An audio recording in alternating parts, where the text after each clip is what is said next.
will get started here. I like the I also like the double beards. I feel like I might have to say, there's something about it. I feel like I'm missing. I can't grow a beard, and I'm pretty salty. I think I'm salty that I've never experienced that. I can't. It's just like patchy, and it's just not. Just doesn't work. You just got to get past the patchy point, because if mine's close enough, it's patchy, but then it just keeps growing after that.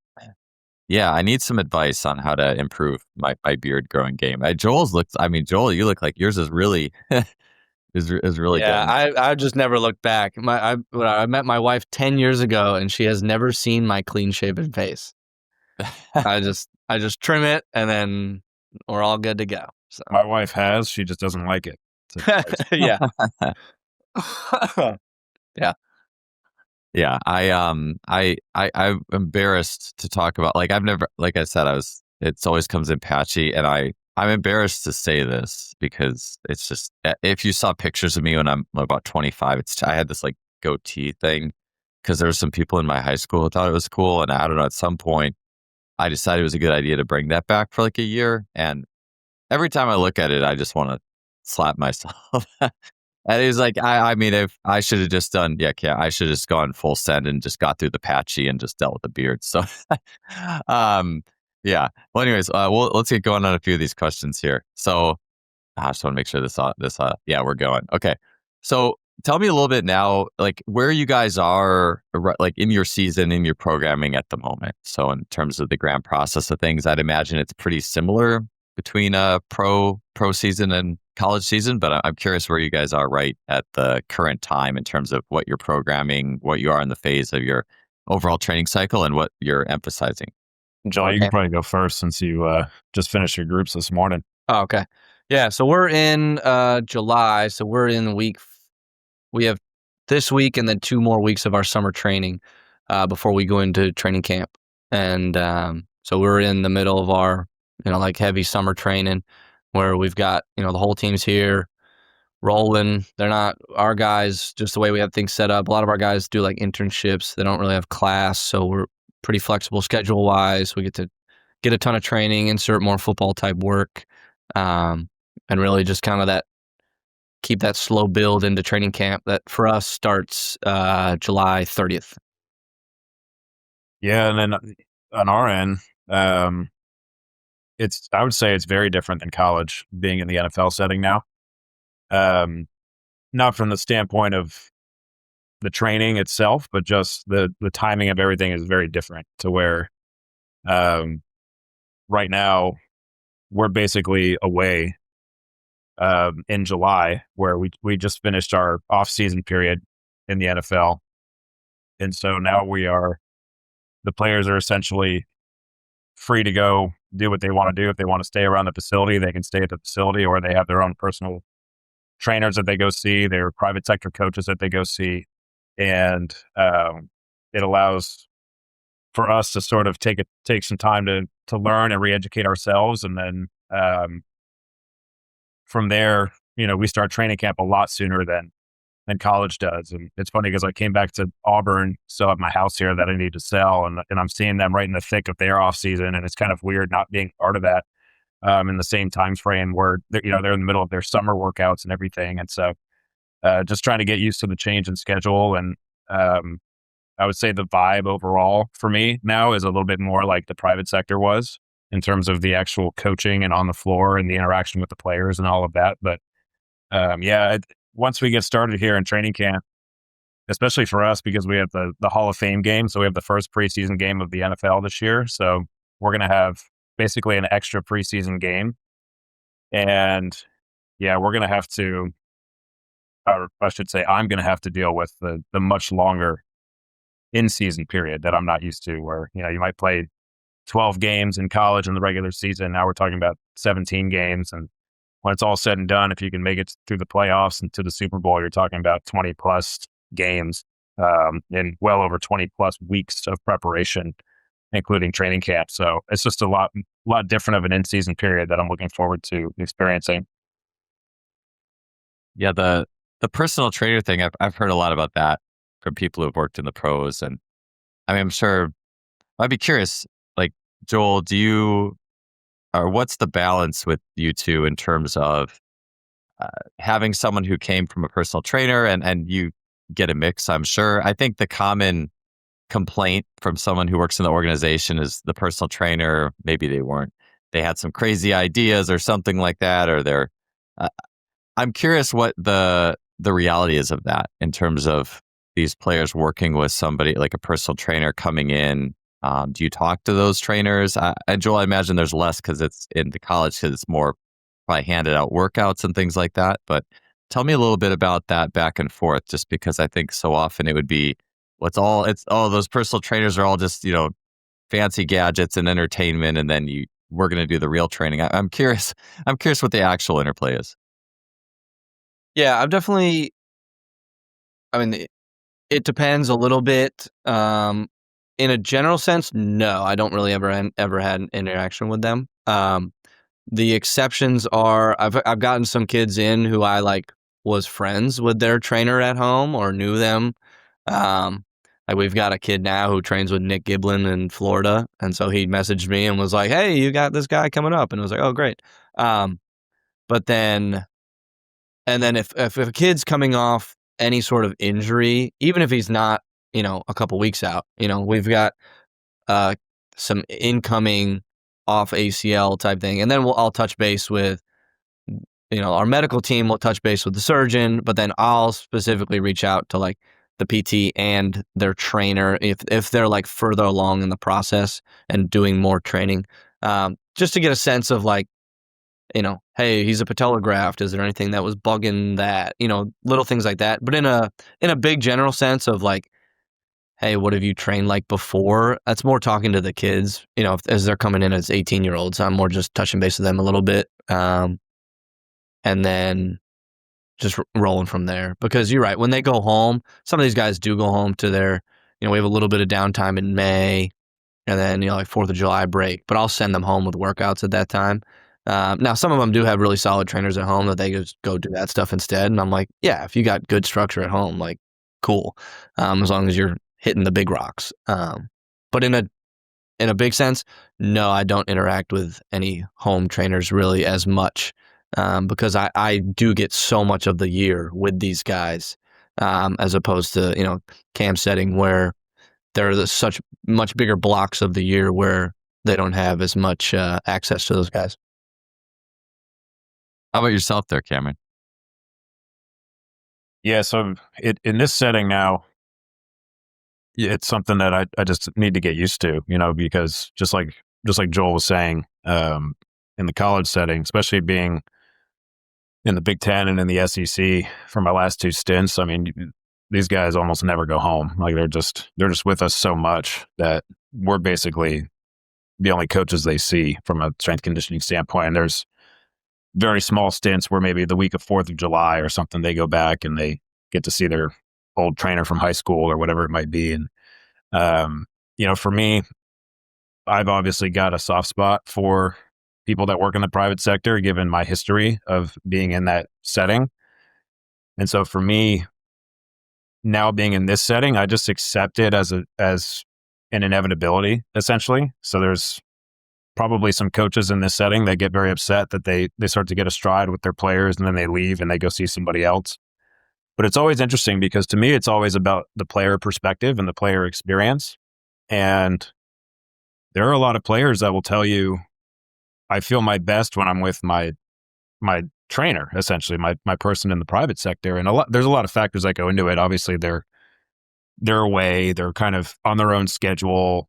They have a lot of downtime. There's a lot of aspects to them being in that true off-season mode with the private sector coaches where they have a lot of control over their day and they don't need to be on an NFL schedule. They're not in the facility. They're not doing meetings or anything like that. And so a lot of those factors go into them feeling pretty good, obviously. But to me, if a player is telling me that there's someone that makes them feel their best, I personally feel as though I would want to get in touch with that person just to learn about what they're doing, And so if there's some things that, if I have a certain player on the team, especially when you're talking about in the pro setting, you only have 53 on the active roster. which is pretty much less than half of what we used to have in college. And I think there's some roster limit changes that are happening to college, as we speak. But we used to carry 120 easily on the team, maybe more.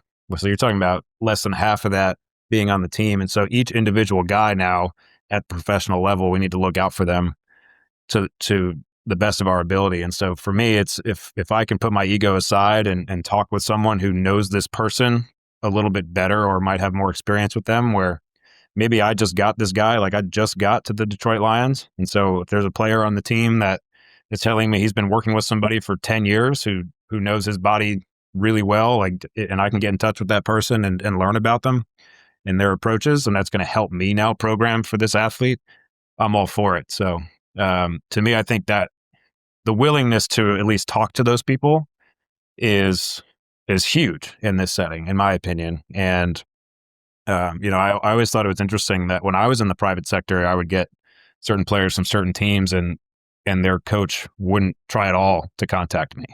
I always thought it was kind of interesting where I'm like, don't you want to at least have some idea of what this person's doing, like where they're where they're at when they get back, or just, because there were coaches I wanted to talk to in the NFL setting to learn for what I should do in the private sector as well. So it's totally a two-way street. And so I would say I'm very open to it, and I'm very willing, and you're not going to be able to contact every single person that all of these guys train with, because there's so many different coaches they might go see. But when you start picking up on the trends of who seems to have some good stuff, it's worthwhile, I think, to try to educate myself on what they're doing. It seems like something that would be almost necessary for lateral thinking too, because to get outside our own box of how we see training, it's essential to see how others train, especially too if it's something that a lot of times I think when it's another coach or another system, it's almost like a protective mechanism that exists in all humans and coaches to wall up and just be like, just to say no. I know for me, it was interesting being a track strength coach at Cal, which that's the track strength coach is the position that I think I've always heard it's the lowest on the tier because you just get handed programs and it's like, all right, do this. And that is extremely frustrating, but it also was something that I did learn, because some of those programs that I was handed that initially I may have had some thoughts about or a few doubts, I ended up learning a lot because this is not my program. I have to facilitate this, and just looking at those things help me to constantly punch out my own view. And yeah, I can also resonate, private sector and what you were saying, Cameron. It is interesting because I've heard about that discussion where what percentage of those coaches from the organizations actually contact the trainer. And I do think it is very low. And I think, a lot of it, especially when an athlete says, I like this trainer and I like this system, and it goes outside of our typical box, to say, all right, what in that system is really helpful for you? How could we implement that into ours? I think, there's a lot of connections to be made there for sure. Absolutely. Yeah, I think it's useful too to have conversations. The buddies that I have that work in college football, within a pretty narrow bandwidth, we all have the same logistical setups and constraints on us. So talking with somebody who works 1-on-4 with a couple athletes in a private gym that they built, and they're viewing how they go about implementing different training stressors with completely different logistical constraints. Sometimes it's interesting to be like, oh, I wouldn't even think to do that because I'm doing it with 30 guys at one time. So it's an interesting, and even the NFL constraints versus college constraints, similar in terms of when I was out in California, I would go visit the Niners as much as possible and just pick Dustin and Jordan's brain as much as I could. And it was just interesting with this is our schedule, so this is how we tweak things versus when Justin was at Minnesota or whatever. So it's interesting to hear how people adjust when it's just truly logistical constraints, as opposed to the game of football is still the game of football. So. Yeah, and looking at an educational structure as well, the thought of what's a good high school program doing? What's a good college program doing? What's a good pro program doing? Or what's a good private sector that is really maybe looking at more individualization factors even than the others could. And then how can all those systems learn from each other? I think, like, to see the beginning and then see the end. And one of the things that I wanted to talk about, and I know, Cameron, we spoke about this pretty in depth, I believe, on one of the older podcasts we did. I know, Joel, we've covered this on some level in the former podcasts we've done, but contact prep and agility, just because I was thinking once you hit the pros, I would imagine everything is a lot tighter in terms of the on-field skills versus college, or if you keep going back to high school or even middle school and developmental, and you think about the amount of free play and more free play type agility that's needed. I'm curious how that approach changes from at least college to pro, as we're talking about. And then, Cameron, if you want to talk about anything from the private sector in younger ages, I'd be interested to hear that as well. But tell me a little bit about what and how, or the how, in terms of how you guys are approaching contact prep and agility in where you're at right now. Yeah, I can start, I guess. Now that I've kind of seen it in all different areas. So I've seen it in the private sector, I've seen it in the college setting, and I've been seeing it in the pros now. And I think that you're absolutely right. Where the higher the level you go, there's a higher level of skill associated with the players. And so, and the difference too is in the setting and what you're able to do with the time you're given. And so when it comes to contact prep, there's a lot of really good stuff that's out there that would be very useful. But a lot of that stuff that exists, that's a little bit more literal in terms of contact prep, like some of the stuff you might see from rugby, or some of these other collision-based settings. You can borrow some things from MMA, mixed martial arts, and there's a lot of stuff that is essentially completely illegal in the college and the pro setting, where you can't have players go against each other where there's contact being made if it's outside the context of an actual football practice. I think, even, correct me if I'm wrong, Joel, but I'm pretty sure that even the days of grabbing a flag off of another player, that, like, you can't do that anymore in the college setting. They can basically race each other. But when it comes to, like, actual interacting on a 1v1 level, it's just got to be reserved for things that are actually considered practice. And so, and the NFL would be no different on that front. So where you can actually get away with some of this stuff is going to be in the private sector primarily, in terms of some of the more literal aspects of contact prep, where you're actually going against an opponent.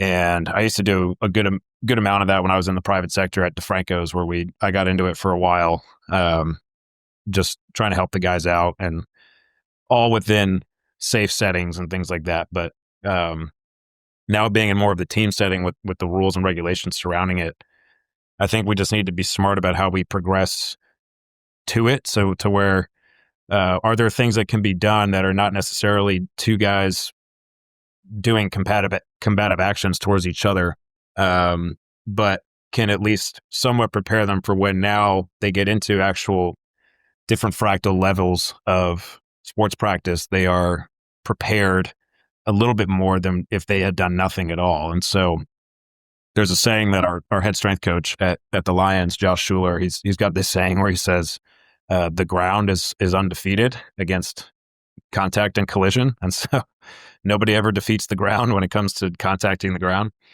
And so we can use the ground as a tool in that sense. So, like, all of the stuff you see in contact prep, and Scott Leach at Rhode Island's actually got some really good information on all this stuff, where he's got some good videos, good progressions, and all of that, where you're doing various forms of crawls and rolling and utilizing the ground. And what I always joked with my bosses in college about was that these guys are not Olympic gymnasts, and so when you ask them to do like a forward roll or something like that, there's a lot of collision that's going on, because it's very it's not as coordinated as it would be if they were, some kind of gymnast or someone who's more used to acrobatic movements. And so there's actually a lot of contact and collision that's going on around the shoulders and some of the spinal areas and all of that, around the neck, and especially at, like, the wrist and the elbow.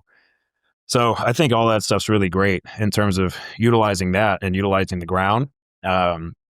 But at the same time, I think that people tend to forget that a lot of the contact loading is going to be from the waist down as well. And so if you have a very well thought out deceleration and change of direction set up for your programming, where I think a lot of field-based training now is so sprint heavy, but they sort of like think of deceleration and change of direction as like something on the back end. But to me, I've been pretty convinced by practitioners like Damian Harper and Tom Dos Santos and those guys about how it's like two sides of a coin. You got to get them both, and they got to be pretty balanced out, especially the higher the level you go in sport. So to me, like utilizing plyometrics and deceleration and impact loading from that standpoint is also huge in terms of contact loading for the lower limbs. And so, from that standpoint, I think it's not as literal as something like some of the more combative, like wrestling type drills or being engaged with another player, but it's at least something that's within the realm of legality and something that, can at least prepare the tissues for impact by utilizing the ground to create these high impact forces throughout the upper body and the lower body.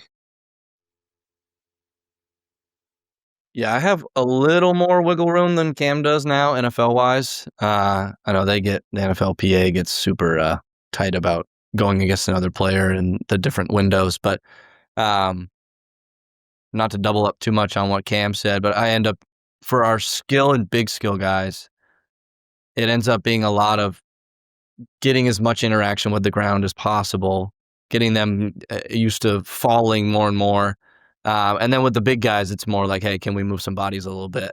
And we're able to do, with no pads, we're still able to do a little bit of like some sumo moving bodies type stuff within reason. And then also, I'll kind of progress some of our crawling stuff to almost like upper body plyometric type work. If I'm doing a single arm bear crawl, it ends up being like a kind of an upper body plyo. So doing that. But Cam is right. We've got some dudes who are atrocious at doing rolls. With our freshmen, I'll just yell at them and be like, I know your high school dropped PE because you're terrible at this. But it ends up, if you say, hey, give me 5 right shoulder leading forward rolls in a row, and all of a sudden, they're smacking their backs against the ground and all that, and it's like, all right, we're getting a little something there. So, but yeah, I don't worry quite as much with the non-linemen about some of the against other human type stuff, because to really replicate that, it's more collision based, I guess, than contact based when they're actually playing the sport, which just wouldn't be safe to do without the protective gear. So interacting with the ground is as close as we get there, but it's more for me, it's teaching them and putting them in environments where they have to protect themselves towards the ground, essentially. And then with the big guys, it's getting them in the situations where there is that like variable resistance, I guess. Because, you can, our linemen, they're squatting, they're deadlifting, they're cleaning, all that. But it's like when you have to slightly reposition your hips to then, can you let go a little bit so then he gets out of position so then you can get in better position? Like all that little just like variable resistance type stuff can go a long way in terms of just teaching them how to interact with their with other bodies, essentially. But I don't worry about that as much with the non-linemen. So yeah, I like that single arm bear crawl, just on the level of thinking about collisions, and how I like how you mentioned as well with the ground, and if we're thinking about contact prep and the only collisions we're thinking about and also as well, I like the distinction between collision and contact, but that the ground, and I think about an isometric, same principle, like an overcoming isometric, it's always there, and there's also this infinite creativity, and whether it's a roll, which I guess is more of a contact, versus a decel that's more of a collision. It's an interesting perspective to think about that, and how are we preparing from the spectrum of contacts into collisions based on what your specific skill is. And I really love how you two put that. I was just even thinking too that the single arm, if I wasn't fighting somebody else on the line, that single arm bear crawl, it's like repeated collision of the hand against the ground. It's a repeated isometric.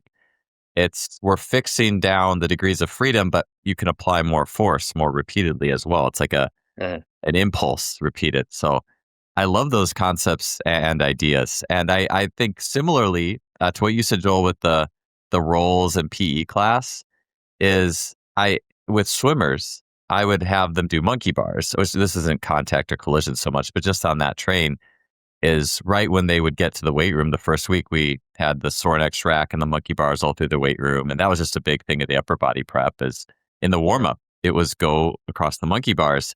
And same thing. I mean, these guys, like some of them could make it halfway across, which would be maybe 5 meters of a 10-meter course. And within a few weeks, they were good. And then by a few months, they were great at it. But it's amazing how quickly those things are lost. Or maybe it's a slow burn of it being lost between year 10, 11, 12, playing and wrestling around and rolling and hanging on monkey bars. And then every year you progressively get a little bit worse at that basic fundamental human skill. And it's interesting to then see the end of all that when they step in the weight room as a freshman in college and, you're really bad at rolling. But I love, Cameron, what you said, that quote, the ground is undefeated. And the ability, just the skillful ability, and I'm seeing this more in youth sports as well, and just athletics as a whole. And I think Austin Yoakum had said something like this with a quote that his coach had, was one of the best representations of athleticism is how well can you manage a fall and like roll out of it, essentially. And it's almost universal no matter what your context is, like pro or college or high school, whatever you're limited to in terms of actual contacts, you always want to shore up that basic ability to roll out. And it's fun to train as well. I think athletes have a fun time training that. It's kind of like that parkour ninja vibe to it. Yeah, it's interesting because when I was in the private sector, I had a little bit of a stint with wrestlers in the WWE. Nice. So and some of the other more independent leagues and all of that. And so Joe DeFranco, he was training Triple H, and so he's pretty well known for that at this point. He's been training him for well over 10 years. I'm not even sure how many total years it's been now, but that allowed us to have that access at DeFranco's to work with these wrestlers. And something that they do routinely is, one, they'll run the ropes where they just kind of go back and forth and bounce off the ropes. And if you ever feel what those ropes feel like, that's basically a collision every time. It's not like they're rubber bands. Like they have a little bit of elasticity to them, obviously, but they are tough. Like they'll rip your skin apart, all that kind of stuff. But then the big thing that wrestlers do is they call it taking a bump, which is they basically just rapidly fall onto their back completely. So they like tuck their chin and they just almost do like a backward tuck where they just fall flat on their spine, and then they get up and do it again. And that's actually an exercise that these wrestlers do to start preparing their bodies for the contact and collision of actually doing a wrestling show, to where, there's not really any rules and regulations for safety around it because there's an entertainment value to it. So they got to do all these shows multiple days a week, if not almost every day during the week. And so there's nothing fake about them hitting the ground. And if you feel what the ground feels like in these wrestling rings, it's basically just like wooden planks. Like it's not a trampoline, like whatever people might think. And I remember touching the staircases that they throw at each other. I'm like, this is an actual set of stairs. Like this is insane. Like these are all real things, So there's nothing fake about landing on that. Sure, the tables may collapse as like part of the effect and all of that, but you're still landing on something very hard and very intense. And so, they would just call it taking a bump, or they would just routinely work on falling, landing, hitting the ground, and trying to build essentially a callus for doing that. And you're absolutely right about just those who are better at falling and the skill of being able to do that. And in football, it's huge because, at some point you're going to be taken to the ground, or you might fall, or it's just how well do you stay on your feet, but then how well do you fall at the same time and get back up and make sure that the ground does not defeat you, So it's all important. I watched some, I guess you could call them classic physical education videos, although I don't think this happened too often. But you'll see people like kind of vaulting over that it's like a wooden box that's like peaked out at the top a little bit. Maybe it's like 4 or 5 feet high. And then they'll do a dive roll into the other side. Maybe that's that Polish weightlifting, like old 1980s black and white as well. They're like dive rolling over the box. But I've come to love that skill. I just think it's so important, and it just gets overlooked and missed a lot of times. What you were saying, Cameron, there was making me think a little bit of, I never got to this in my own very limited and not very good breakdancing stint, just learning the movements, but breakdancers would occasionally do that same thing. It was one of their skills where they'll do like a flip and then land on their back. But of course, the skill is distributing the force like a bed of nails, But I was going to say, I'm sure that I would imagine that the Detroit Lions are not lining up and jumping in the air and landing flat on their back. But I would imagine that at least experiencing that gave you an appreciation, probably a further like embodied appreciation of that element of things. And just having that, I think, is a really valuable tool. Like as coaches, how can we experience not just all the ways we can lift a weight and lower it, but also all the ways we can collide with something, be it another person or the ground. And it's almost its own, in a way, it's almost its own area because it does go outside of the typical iron lift up, lift down, even things that we can track with a machine or a tracking device. I think that's part of what makes it great, though.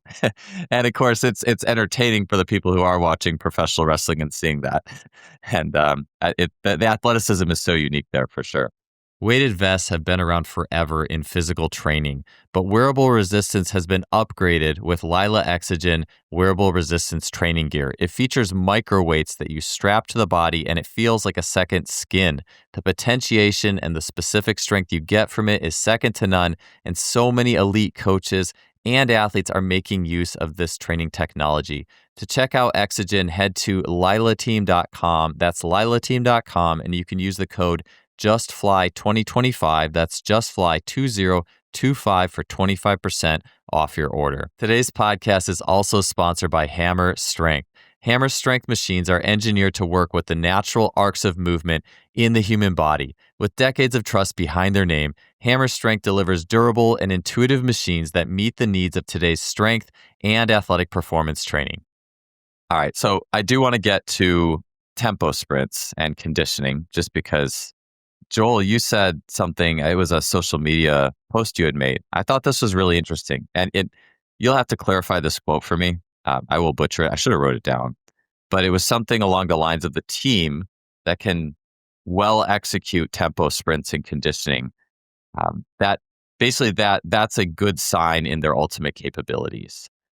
Could you tell me a little bit more about that quote and expand on it just from what you were getting at? I guess I was almost looking at it from the slightly different angle of like, if I have a team that is able to like maturely execute good extensive tempo, it just opens up more avenues from an overall training perspective and really kind of elevates the overall like outlook of the overall program. I think in a college setting for us, it's, I get these guys leading right up to when we start ball. So, I've got all our GPS and accelerometer metrics around, because we've already planned out how long our training camp practice is. So I'm able to just take those practice lengths and how many team periods do we have, and like basically extrapolate out, okay, how many yards do they need to be ready for? Like, what is the first week of training camp going to look like in all these different metrics? And then just slowly build them up to that throughout the summer. And I think if you have to only rely on intensive conditioning, it's really hard to structure a training week that actually gets up to that level of volume, knowing that I have to give these guys Saturday and Sunday off. And so if I'm going to go I look at it as I want to have these guys on the field 5 days a week, especially my skill and big skill guys. My non-linemen, I want them on the field 5 days. And if two of those aren't fairly extensive, you're just going to run into some barriers somewhere. Specifically for me, that's our Tuesdays. And I'll do a lot of like change of direction, extensive tempo type stuff. So I know like even if they overshoot a little bit, the areas aren't that crazy for them to really open up. But for us, it's like, hey, Monday, Wednesday, Friday, like we are flying around. It's fast. Wednesday today, like we had our wideouts got 150 yards over 90% of their max speed. Like, it's really pushing those kind of high end capabilities and preparing them for that. But they still got 2,000 yards of planned tempo yesterday, and as I look at all the data, they're competitive college athletes, so sometimes they get a little fast with it, with our extensive stuff. But it's all in that I'll get the max speeds, and it's all between 78 and 84 or something like that. And I'm like, fine, that's good. But then it's structuring the week. So like Thursday is almost all linear and like some curve extensive stuff, where they might get a little more competitive. I might have some guys dip up into that 85, 86, 87 range. But our high day Friday is all like sharp change of direction and a little more XL decel. So like, it's funny, we actually sometimes hit higher absolute speeds on our extensive Thursday as opposed to our high CNS Friday, even though it's like, our acceleration and deceleration numbers are crazy much higher on Friday. But the absolute velocities sometimes actually end up being higher on the Thursday. But there's all that to be said. If those Tuesdays and Thursdays were like completely not extensive at all, and I'm getting, then I wouldn't feel comfortable having a fifth training day in there, like I've had splits where it's like Monday, Tuesday, Thursday, Friday, and there are coaches who plan for that, and they plan for all 4 days to be high. And that is, and I've run splits like that. I kind of do similar in the winter, when I'm not worrying about building up so much volume for spring ball.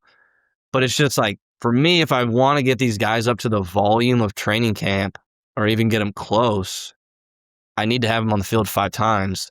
And to be able to do that, I just need to have some level of extensiveness in there.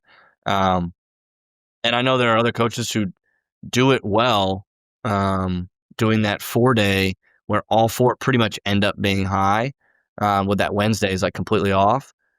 But having been in those situations, it was some of those individual days end up getting long towards the end of the summer. So it was just like, this is getting, like as I look at our training week, there's sometimes, our wide receivers had 25,000 yards in our last week before break. And it's like, cool. But then any individual day, I'm like, it's not that crazy. That one's not that crazy. That one's, so it's like being able to just split it up over a whole another day goes a long way. So. Yeah, I think what Joel just said is super important, because what he just laid out is that he's using his GPS metrics to roadmap what's coming, the storm that's coming in terms of what practice is going to look like. And then it's all based on the game. I mean, if you're not doing, like, if you have access to the technology to measure those things and you're not working backwards from the game, I just don't know what you're doing. Like, there's no like singular philosophy that you can just stick to forever, because if you go from team to team, the tactics change, the techniques, all that stuff changes. And so to me, it's always, when people say, how much should I run? How much should I sprint? I always say it's based on whatever team you work with. In the team setting. If you're in the private sector setting, there's certain heuristics you probably need to follow, and just, communicate with a bunch of teams and get a general midway point to make sure you're operating effectively and okay. And that's what I tried to do when I was at DeFranco's. But I can tell you right now, after having actually measured all of it, basically, you have 2 different questions. One is, are we sprinting enough? And the other question is, are we running enough? So one is about just volume accrual above a certain intensity. That's like, are we sprinting enough? So yards over whatever your threshold is. If it's over 80% of your speed, if it's over 70% of your speed, just know what that threshold is. So that's your question of, are we sprinting enough?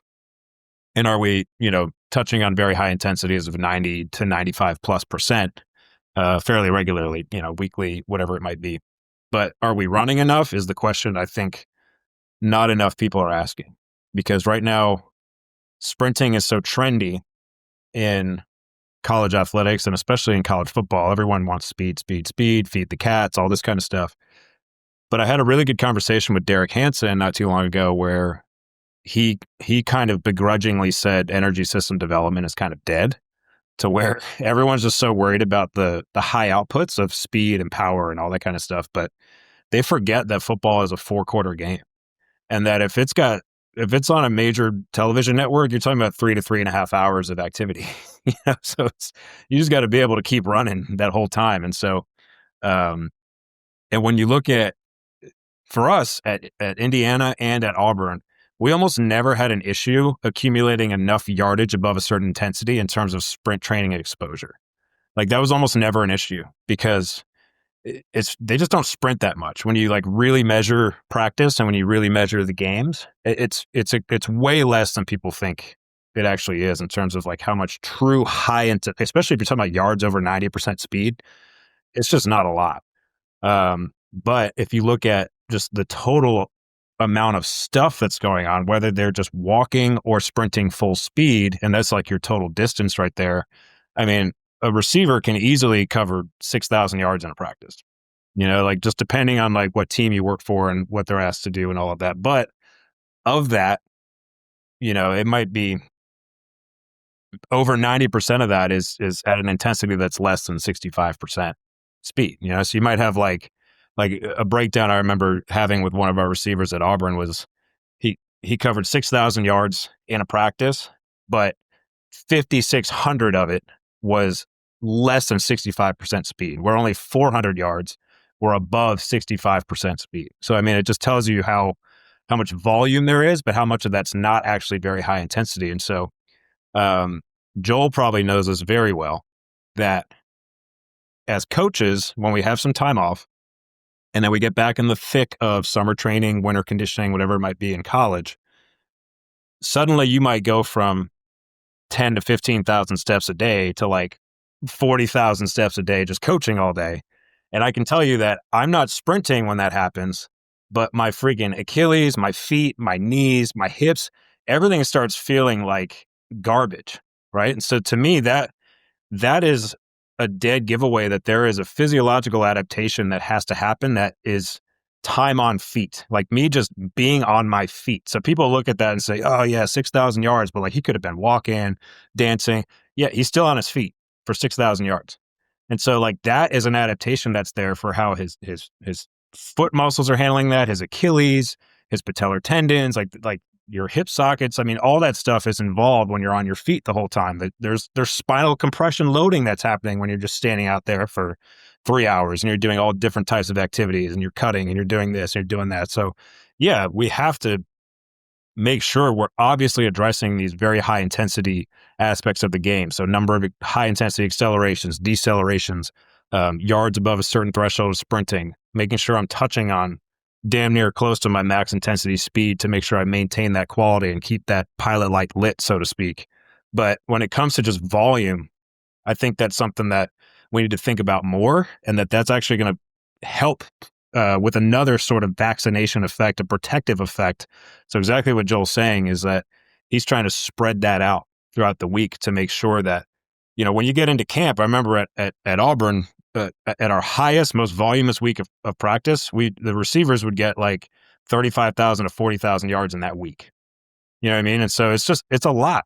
It's a lot of stuff. And so, if you've only done 10,000 yards a week in summer, and now all of a sudden, like week 2 of training camp, they hit 40,000 yards. I mean, what do you think is going to happen? Of course, like at the very least, you're going to have soreness and discomfort, right? And then like at the worst end, there's something catastrophic that could happen. And so we always talked at Auburn about trying to get to as close to 80% of the most voluminous week as we could. And so like if we think it's going to be somewhere between 30 and 40,000 yards when it starts really picking up in camp, we had to figure out a way to get like 20 to 25,000 yards as best we could, at least for like 1 or 2 weeks in summer as we got to it before camp started.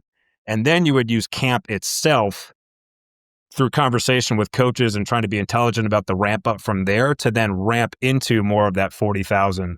So you take a stepwise approach to it. But if we weren't doing it in the summer, I mean, we were preparing these guys for disaster. And so to me, that's a huge thing to think about, is just the sheer volume of stuff and just like being ready to handle that to some degree. And so that was something that in the private sector, I didn't know how much they were really running. in training camp. So when I had my NFL guys in the private sector, I was sprinting them like crazy. I was feeling good about myself, writing articles for Simply Faster, all about speed and all of this, right? But then I totally wasn't thinking about how much they just had to run and how much I needed to like take some time to just get them. And it's not just doing gassers and stuff like that. It's like, in my opinion, it's just getting them used to, sometimes I'm running linearly, sometimes I'm curvy linear, sometimes I'm doing like a maybe more extensive change of direction to get used to being tired in that. It's got to be a mix of stuff, because that's the nature of practice. It's not just, hey, we need to get our yards up, let's just run cross fields and gassers and 110s and all of that. Sure, obviously you can accumulate yardage that way, but to me, if you can mix it between, sometimes we're running, sometimes we're on a curve, sometimes we're cutting, like sometimes we're pushing a sled because I got to actually collide with people at some point here. So it's mixing up all those experiences, but making sure that we're trying to build a bridge from all the volume that they're going to, because like I said before, the storm is coming. Whether or not like we choose to acknowledge that the tornado is about to touch down, it's going to touch down, and we got to have a plan for it. You guys know offhand, I was just curious, you talked about the yardage in the pro and college. Do you know what a high school might be? I mean, would it be like 15,000? I mean, I have no idea, but I'm just, because I think it's interesting to consider, Cameron, you had said, like, if you're working in the private sector, know the needs of the game and the group you're working with. Do you have, or do you guys have like a rough estimate? I'm just curious because I do think about the spectrum of demands as you go throughout. Yeah. It's pretty variable based on not just like style of play, like Cam mentioned, but roster size as well. Just because, like, if we got 15 wide receivers rolling through, they're going to get fewer reps than if we got 10. Something as simple as that. But style of play doesn't influence it a lot. San Jose last year, we were air raid, and our OC, Craig Stutzman, he's a great dude. But it was funny because his indie periods were just like routes on air the entire time, which I was all for, because I was like, hell yeah, get timing with your QBs and all that. But if it was like, hey, we want to limit the intensity of like ramping up into like team periods and all that, I'd be like, oh, so we got 40 minutes of indie today. Cool. And it was just zooming. So then it was like, hey, some of our outside wide receivers got 38,000 yards in the first week. And it was like, here we go. But we had got them up to like 30 in the last week of the summer. So it was like, okay, like it's not the end of the world. But another aspect that Cam started getting it towards the end of that was not just being like, all right, line up. Oh, we need to get more yards. Cool, line up. Just run some 110s or whatever.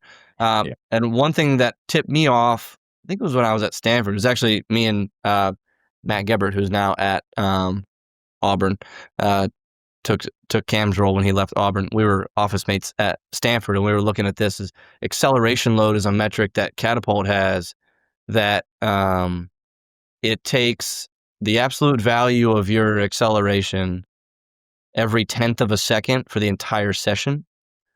So it's almost like the volume of acceleration that you're accumulating over the entire session. So like a typical practice would be like 2,500 or something like that for a wide receiver.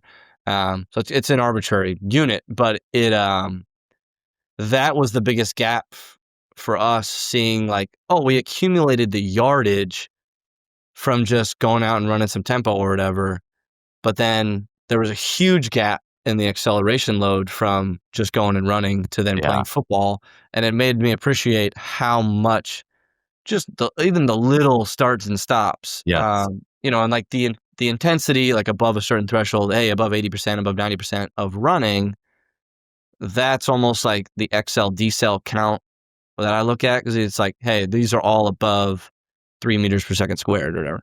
But it's from 0 to 3 meters per second squared. That's all accumulated, the little things, cut and stop and all that. So that's one that I like to match and get close to the yardage, and certainly am intentional about that. But the area that I am making sure that I really am not letting slip through the cracks is that acceleration load going into practice, because you're only running at 5 meters per second, and then you have to just like turn 45 degrees upfield. You're like, oh, that's not difficult. And it's like, yeah, they did it 65 times in the last 90 minutes or so. It's like stacking up some of that accumulation. And that's that for me, that was where it challenged me to come up with more like change of direction and like maneuverability type tempos where I could still have it like logistically work out well in a team setting, with coaches who want things to move sharply and that sort of thing, as opposed to just like, all right, whole team's on the line, here we go, which we still do some of that. But it's like really being critical of like, okay, how many times are they having to start and stop, even if it's not registering as a true XL decel based on the thresholds. So my favorite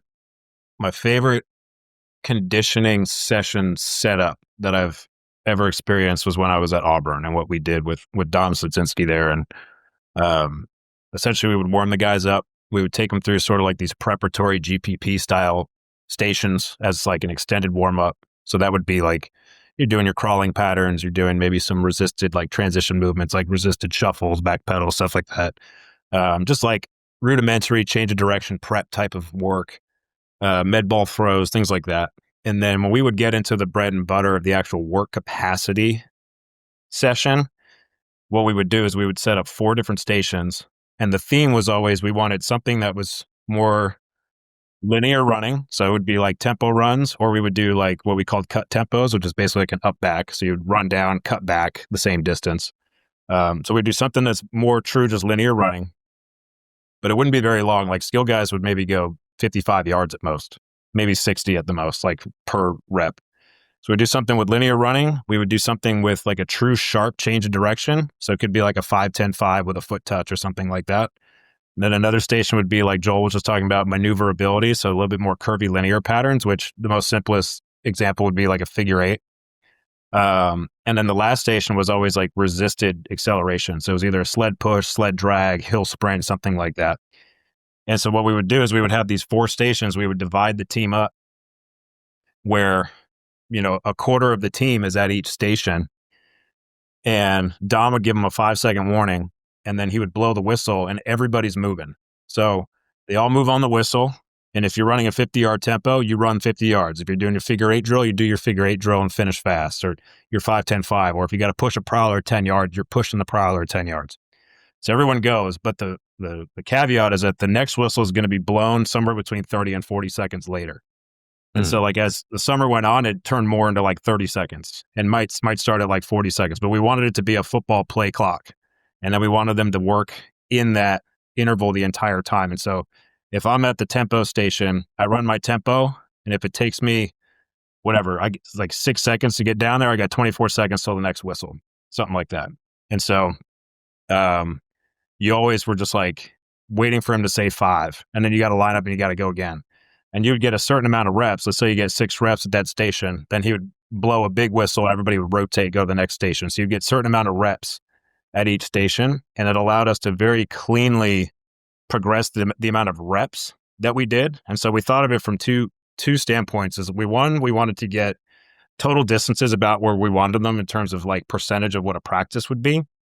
2, now we've got these different activities. Some of them are just running. Some of them are like change of direction. So it's all different types of activities that they got to deal with when they're out of breath. And then we wanted to make sure that we could progress the reps almost as if it would be in practice. So if we knew this guy would get like 50 reps in practice, then like by the end of summer, we wanted to maybe go around that entire circuit for like 2 sets of 6. So now you've got 48 reps of stuff, right? So you're going 6 reps at each station, 24 reps a round, doing 2 rounds of that. And so all of that combined allowed us to communicate to our players and say, 1, just think of these as snap counts. 2, think of it as like you got to line up and go. 3, it's like football rest intervals. And so like this is all just like football. Like you can't, so for the longest time, you hear players talk about gassers don't feel like football. 110s don't feel like football. All this stuff just doesn't feel like football. I promise you that session, it feels like football, So it's something that it just feels like you're in 2 minutes for basically an hour straight. And it was like my favorite thing that we ever did from a conditioning standpoint of anywhere I've ever been. And from there, we were able to just measure so many things from that. Like Joel was talking about, like you were able to get the accels, the decels, some of the change of direction stuff in there at very high volumes. You were getting them to feel miserable, trying to go from the outdoor field back to the indoor field and like running in the Alabama heat and dealing with all that kind of stuff. And we would strategically place the stations like pretty spaced out from each other. So we got like junkyards, we called it. And that was just like an easy way to, in practice, it's like I got to go from one drill across the field to the next drill. So it's like you're just building in that feeling of those junkyards and everything. And the feedback we got was really good from players where they were like, man, practice was like, I was so ready to go for practice. Now it's just about lining up and knowing what I need to do instead of thinking about me being super tired. I know for me, I mean, and granted, this was at age 40, this anecdote. So take that for what it's worth. But I remember one time my neighbors they had said, hey, we need an extra player for our indoor soccer league or something. And I had been doing tempos, like, I'd go to the track and run like some 200s and stuff like that. And then you start playing soccer and you realize very quickly, again, a little more aerobic demand than football, or a lot. The rest intervals are generally quite a bit less between the plays, but just how quickly I would get exhausted doing that. It totally makes you just think pretty hard about how your conditioning reflects the actual demands of the game. And one of the things I did want to loop this into a more generalized view of speed and capacity, just because in the track and field world, and I do agree with this, is that tempo death march in track and field, which is very common, like high school. Hey, we're going to go out and run 12 200s or 8 300s, and it sucks. Like I remember my freshman year of college track doing, not to that extreme, but it was more similar to that. Having played basketball in high school, which is more similar to what you guys were discussing, the change of direction repeated, and then I do track, and that worked well together. But when most of my training was just the long, extended, kind of like the 110s, like that kind of mentality, I lost athleticism. Like I was jumping lower. Like it just started to slowly wreck everything. And so I think that's just the thing that people miss, maybe, if you're making an argument about conditioning. Well, it's like, okay, if you got that 25,000 yards by doing 110s, that would probably suck quite a bit. But because it's with all these direction changes, it's interesting. It reflects the demands of the game. And even within a direction change, there's this little burst of a speed power hit, and one of the things I've been thinking about more and more is I've really enjoyed, you guys were talking a little bit about your prescriptions and things like that. And I'm liking those discussions so much more as I go through this whole thing, because like a change of direction, for example, that I like to use if I'm building athletic conditioning is just put a cone at 10 yards and then a cone at 20 or 30 yards. And you'll do a shuffle back and forth to the 10-yard cone a couple times and then go do a sprint to the long cone and come back. And that's a rep. And it takes 20 to 25 seconds. Versus I could go run a 150 straight, which I think for track is great, but I like a ratio between those things. And I find if I'm just doing like a standing vertical jump, like if I do a conditioning session myself and I do a bunch of the 10s shuffle or back pedal and then do a little running, I will jump higher after that session because something about the collisions within that session were a little more athletic. And it's almost as if the change of direction and all the short stuff works with the longer tempo. It's like one kind of recovers the other a little bit, versus if you just do all of the longer straight stuff, yeah, that kind of sucks. You guys were talking about, you mentioned Scott Leach a little bit. I saw one of his posts recently on just keeping tempo interesting. He had a video of his guys like side shuffling into a sprint or anything like that.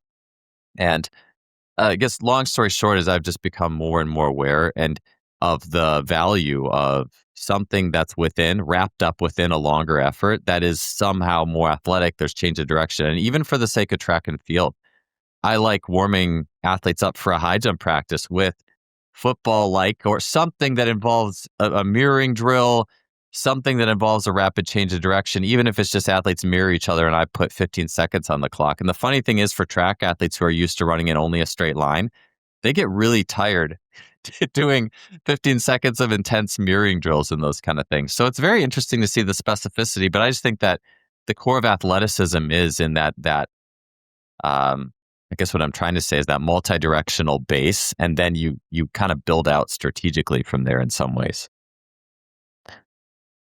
Yeah, even as you're saying that, I'm realizing. So I have our Tuesday extensive sessions are preceding our Wednesday, which is like a ton of high velocity, high CNS type stuff. And I set it up that way so that if the extensive stuff gets a little too intensive, it's all change of direction. So it's not as big a deal and not ruining Wednesday, quote unquote.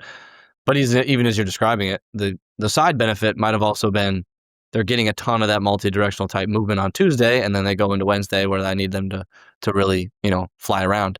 So maybe that's been a side benefit that I didn't even necessarily plan on. So I think there's even a small effect there in terms of patterning for the body. So if all you're doing is running, it's just so much extension patterning, like large hip extension, big arch through the thoracic spine, all that kind of stuff. So it's a ton of just extension work. You're really tensing up the posterior fascial lines and all of that.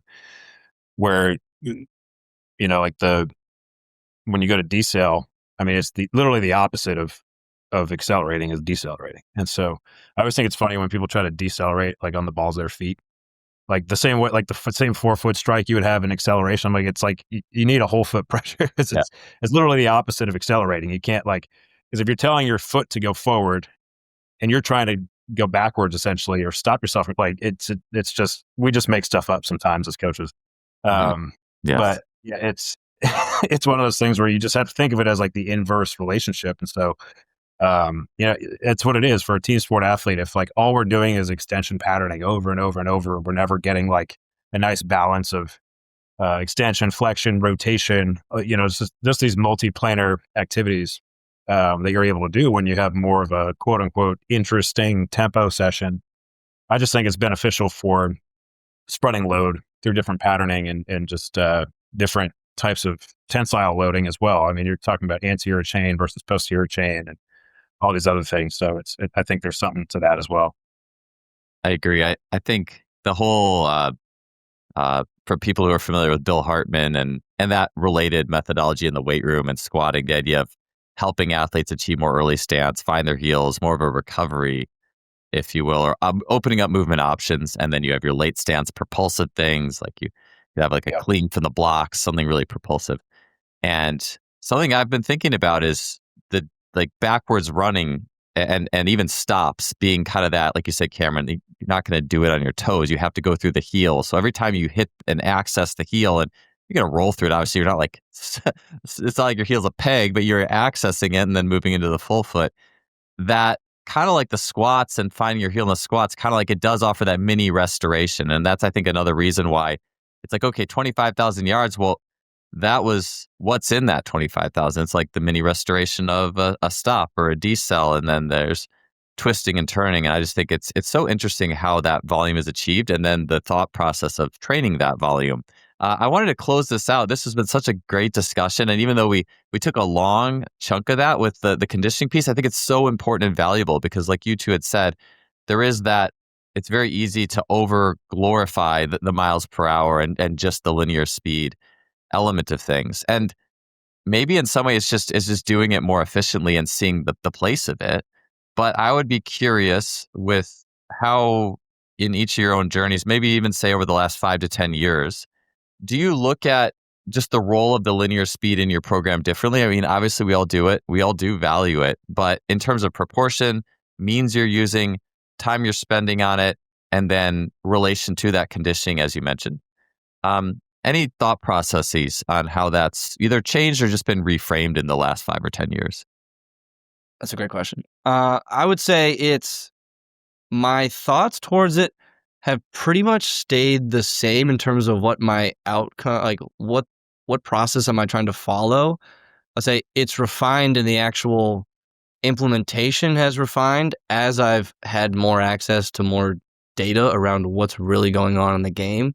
Because, I've, for however long I've been doing this, it's like, okay, we got to get these guys ready for the game. We need to build the qualities that are being used in the game and, get them ready for the various volumes at various intensities and all that, so that they're staying healthy. And Cam touched on it a little bit, is like, some of my linebackers got 150 yards over 90% today, and they might get 150 yards over 90% in the 12 weeks of our season total.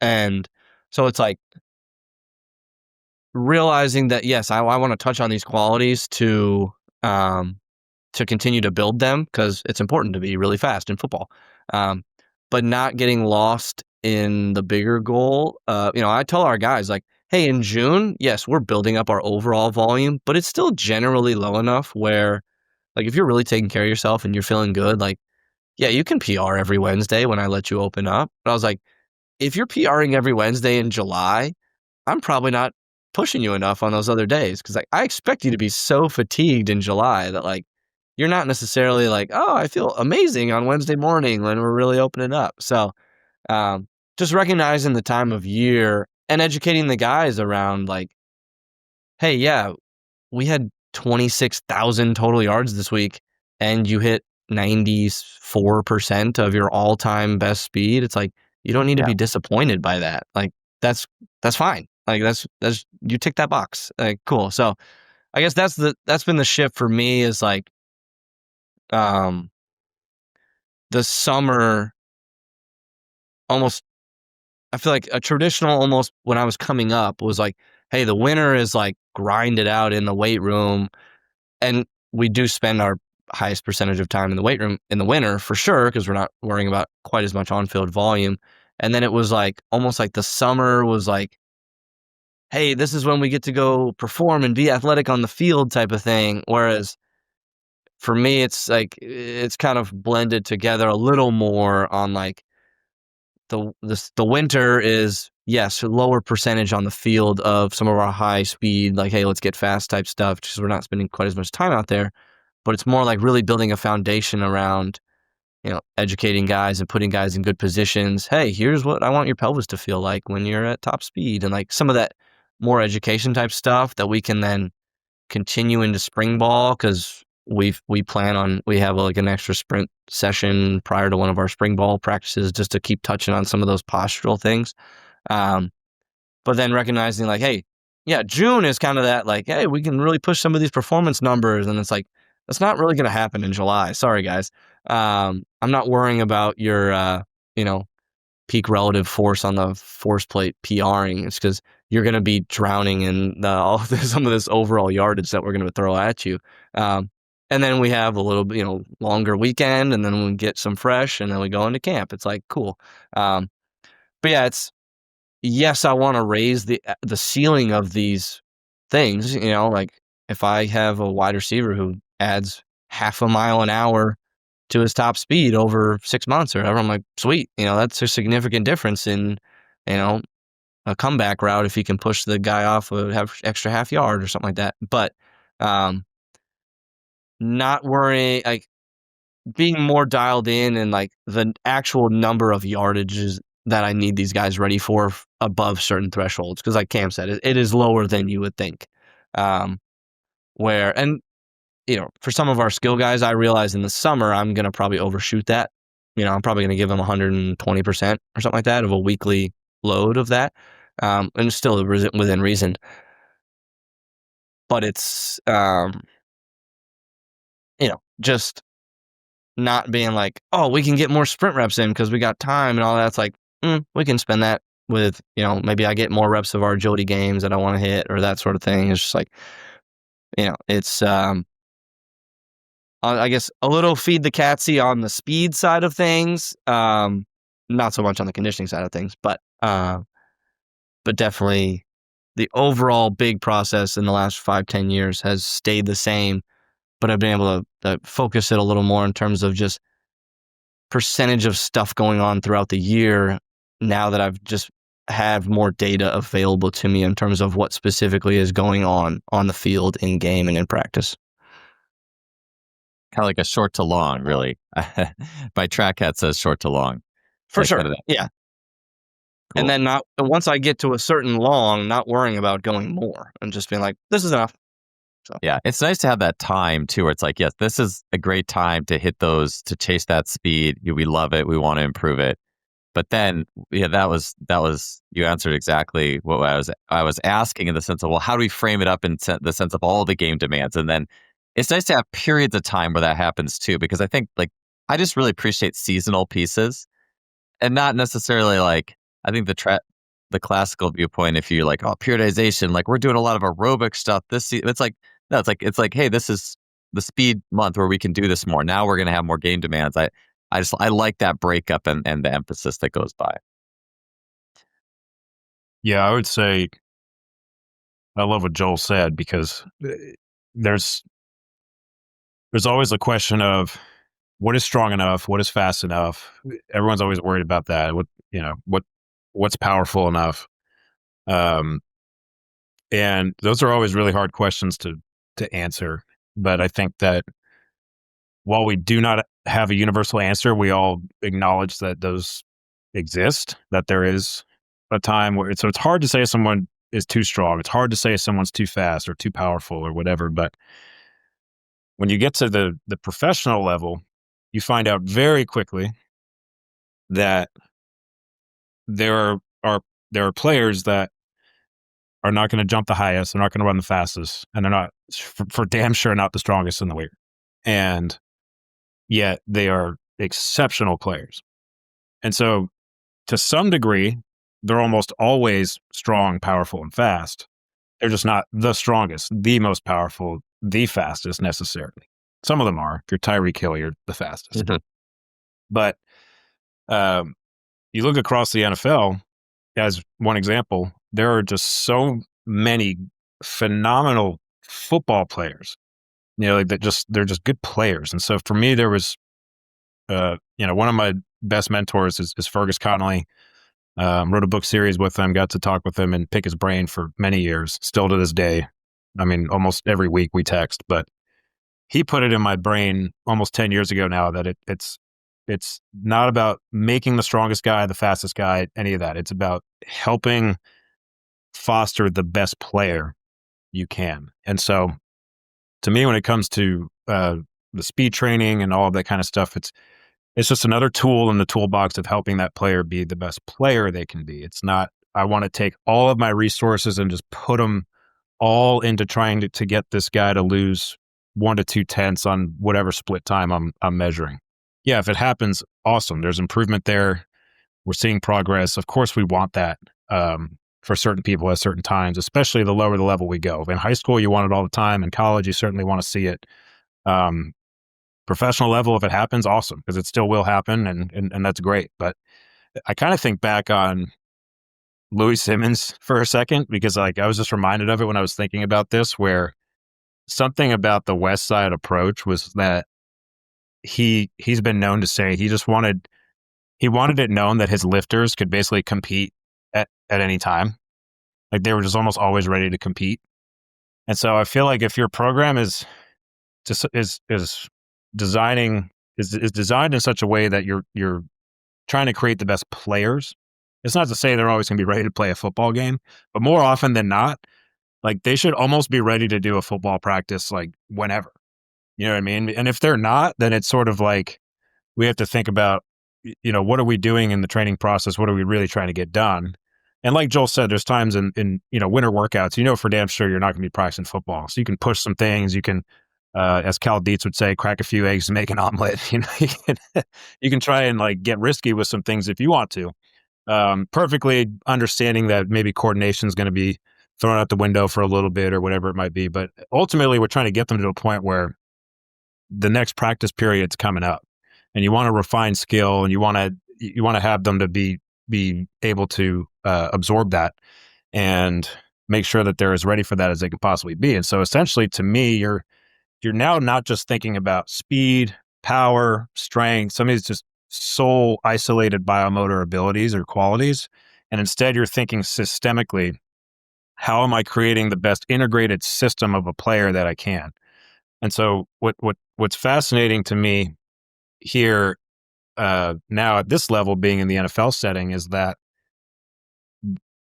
there's so much that starts to pop up where some of the better athletes on the team are not necessarily the fastest, but they are the ones who seem to control their bodies the best. And so when you start measuring different performance capabilities, they are a certain level of speed, but they are really good at stopping as well. They have really good eccentric qualities. Eccentric rate of force development, eccentric utilization ratio is pretty much like I talked about before, like the two sides of the coin. Like they have a pretty good balance between their concentric abilities and their eccentric and isometric abilities. There's a nice balance between all of these qualities that essentially allows them to do just a lot of stuff really well. It's not like they just take the top off and they can't stop or whatever it might be. Like they have these really nice balanced qualities in some of these players that last a while, that's healthy and also perform at a very high level. And the other thing I can tell you is that being in the setting now, there's almost, you almost never hear like a player personnel, scout, coach, anything at this level where they're like, how much does this guy lift? I mean, you just don't hear that, right? So they want to know how well the guy moves. Can you stay healthy and can you move well? And just play football well. That's what they want to know. Of course, sometimes it's like, is he big enough? Does he have sort of like the speed that we want to use in a certain tactical scheme and all that? So yeah, but so now when it comes to how you're designing your program, it's about how do I get the best integrated system of all of these qualities? And so if I overemphasize certain things, you're always taking current adaptation reserves. And so if I'm going to rob Peter to pay Paul, right? So if I want like the strong, my philosophy is like I want really, really strong guys. So I'm going to like lift the crap out of them in the weight room. Well, that could now potentially rob me of some speed, right? But then if I say, okay, all I want is speed, and I'm never going to focus on deceleration or change of direction or energy system capacity. Well, I might have a pretty fast guy who can sprint really well, but he can't sprint fast more than one rep, and he can't change direction or he can't stop. So you just have to think of the totality of everything that goes into to creating an athlete, or just helping to develop an athlete further. And so for me, it's trying to move away from some of these trends and understanding like what do I know I damn sure need to be able to do, and then from there, how do I gravitate them almost to their superpower a little bit, and at the same time make sure that I'm not making any of these major limitations expressed in such a way that it's going to fully take away from how they're able to perform. And so I'm just always thinking about this balancing act of all these different qualities. And a lot of times with speed, especially the higher the level you go, for me, it's more about the ability to sustain the level of speed that you have. So like when I was at Auburn and now being in the NFL, like we recruited some really fast guys at Auburn, like really fast, some of the fastest guys I've ever seen. And then certainly at the NFL now, you got Jahmyr Gibbs, you've got Jameson Williams, like these dudes are fast, right? Next level. So it's like, do I need to take the guy who runs 22 miles an hour and try to get him to 22.2? Or do I accept that he runs really fast already? And now I want him to be able to like take the top off all game long. Like I want him to have the capacity to sustain what he can do from a speed standpoint, or as Altus would call it, the ability to endure speed. And so to me, that's now you're talking about your yardage over a certain relative threshold of your speed and how much can I sustain that? Because if I run really, really fast and I can sustain my 85 to 90% all game long, like good luck to the other guys as they start getting tired. So I'm just always trying to think of it from like the game dynamics, the positional requirements, the ratios of how much we're going to spend time on speed versus something like the weight room would be totally different if we're talking about a receiver versus an offensive lineman, right? So the position and the player requirements that goes into it. And so there's just so many layers to it that come together to determine, where speed fits and how much time is devoted to, from this context, linear sprinting, essentially like linear speed development. Yeah. In that, the journey of a coach or an athlete, I think those initial, very simple and competitive metrics are the hook that get us in. Like just being fascinated by linear speed, I think is where so many of us started. And then you start to look at the layers of it and the complete, the fullness of what it means to be an athlete, whatever the sport. And even for like a track and field context, as I've gone through it, I've gone to enjoy more and more all the general strength, backing, and all the things that you can do to build the capacity to make that linear speed better. And it becomes enjoyable. Like I'll get on kicks where I actually enjoy digging into the layers of how can I build general strength and multilateral strength that help the speed workouts to get better. And so expanding in the layers, it's always a joy, and there's always more to learn too, especially with the more complex the sport as well, and the more positions and the capacities the players have to fulfill. That's part of the reason that I love these conversations. Even myself being certainly more in the track world, I really love seeing what you guys are doing and how you're working with the complex demands of the game. And so thank you guys both for being on. I'm really glad we could make this happen. And I'm glad we could get the trio here. I've loved talking with you two individually. So thank you for being here for this little group chat. And I appreciate your time. Yeah, thanks, Joel. And you'll be happy to know that Joel Reinhardt and I talk to each other too. We don't just we don't just come together on this podcast. We've been talking for years. So it works part of the reason, part of the reason I wanted to get this all full circle here as well. Yeah. Thanks for having us on. This was great.